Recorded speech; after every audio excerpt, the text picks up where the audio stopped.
Hi everyone. Today we're looking at Lord's Day 49 of the Heidelberg Catechism. It goes like this. Question and answer 124. What does the third petition mean? Your will be done on earth as it is in heaven means help us and all people to reject our own wills and to obey your will without any backtalk. Your will alone is good. Help us one and all to carry out the work we are called to as willingly and faithfully as the angels in heaven. So we're continuing to work through the Catechism's treatment of the Lord's Prayer. And as we've seen in previous weeks, this very short clause of the Lord's Prayer, the petition, your will be done on earth as it is in heaven, actually covers this extraordinary depth of meaning. It has very far-reaching implications. One of the things that comes out here in the Lord's Day and in the Bible passages that go with it is the understanding that God's will has implications for the immediate details of our lives, but God's will in creation is moving in a direction.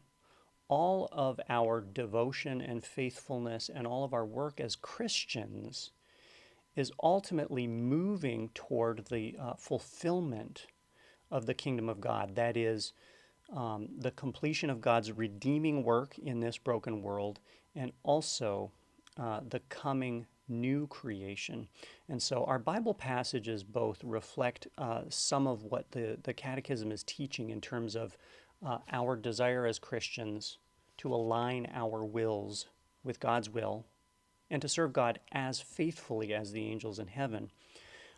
In addition to that, our passages also look forward to the completion of God's redemptive work and the new heaven and the new earth. So here are the passages. We begin with Psalm 9, which talks about God's reign. In verse 7, we see the Lord reigns forever. He has established his throne for judgment. He rules the world in righteousness and judges the peoples with equity. There's this strong statement that even though there are ways in which the world does not work the way it ought to, and there are ways in which human life is not fair or righteous or just, God is always at work behind the scenes, but also implicitly and explicitly in human affairs, making things right. And then the final two verses of Psalm 9 are, Arise, Lord, do not let mortals triumph. Let the nations be judged in your presence. The call of the faithful is for God to rule according to his law and his will, not the flawed impulses or imperfect rules of human beings. So it's this real call for God's will to be done and for our hearts to be aligned with that will.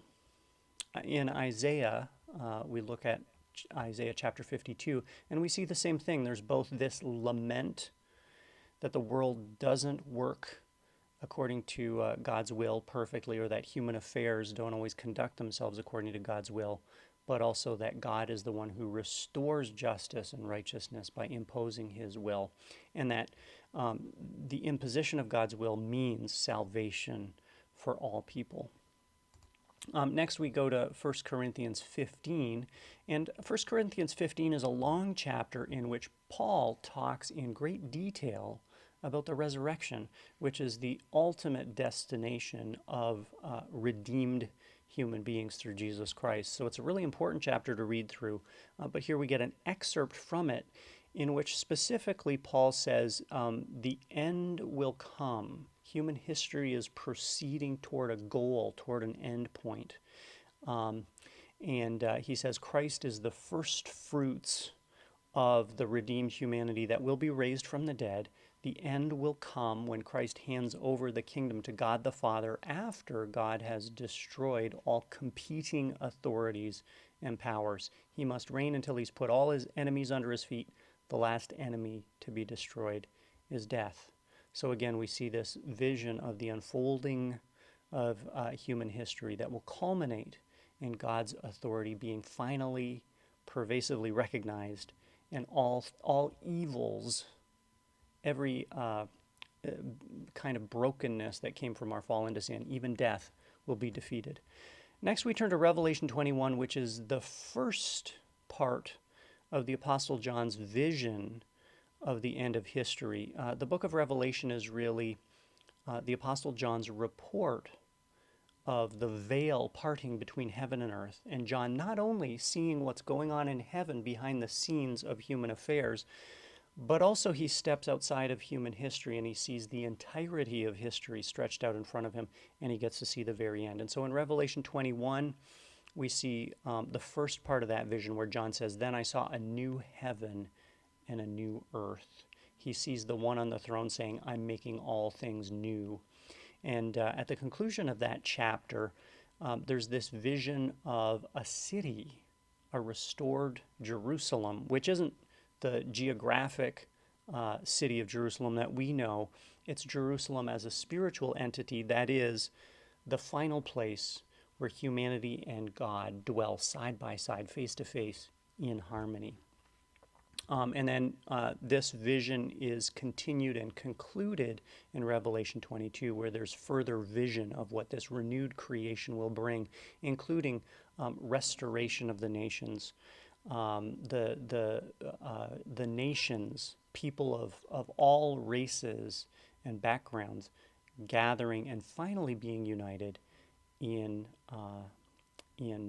service to and in honoring the one true God. And then interestingly, this vision is unfolding before John, and John says, I fell down to worship the angel who had been showing me this vision. And the angel said, "Don't do that. I'm a fellow servant with you and with your fellow prophets and all who keep the words of this scroll. Worship God alone."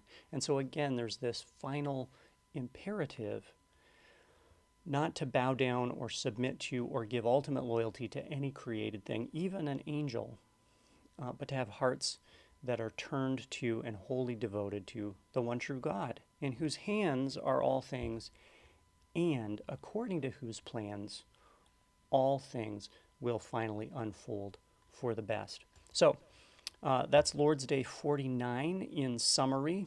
As always, keep studying and keep the faith.